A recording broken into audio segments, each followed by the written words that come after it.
بسم اللہ الرحمن الرحیم۔ السلام علیکم، میری آپ سبھی سے التجا ہے کہ ایک مرتبہ درود ابراہیمی پڑھ لیجیے گا۔ بسم اللہ الرحمن الرحیم۔ اللہم صلی علی محمد وعلی آل محمد کما صلیت علی ابراہیم وعلی آل ابراہیم انک حمید مجید۔ اللہم بارک علی محمد وعلی آل محمد کما بارکت علی ابراہیم وعلی آل ابراہیم انک حمید مجید۔ بسم اللہ الرحمن الرحیم۔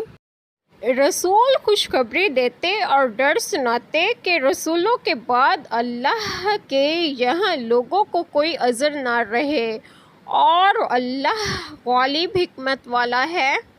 بسم اللہ الرحمن الرحیم۔ آج جو بات پہ آپ لوگ سے ڈسکس کروں گی وہ یہ ہے کہ اس آیت کریمہ میں ہے کہ رسول خوشخبری دیتے ثواب کی ایمان لانے والوں کو اور ڈر سناتے عذاب کا کفر کرنے والوں کو کہ رسولوں کے بعد اللہ تعالیٰ کے یہاں لوگوں کو کوئی عذر نہ رہے اور یہ کہنے کا موقع نہ ہو کہ اگر ہمارے پاس رسول آتے تو ہم ضرور ان کا حکم مانتے اور اللہ تعالیٰ کے مطیع و فرما بردار ہوتے۔ اس آیت کریمہ سے یہ مسئلہ معلوم ہوتا ہے کہ اللہ تعالیٰ رسولوں کی بعثت سے قبل خلق پر عذاب نہیں فرماتا، جیسا کہ دوسری جگہ ارشاد فرمایا ترجمہ اور ہم عذاب کرنے والے نہیں جب تک رسول نہ بھیج لیں۔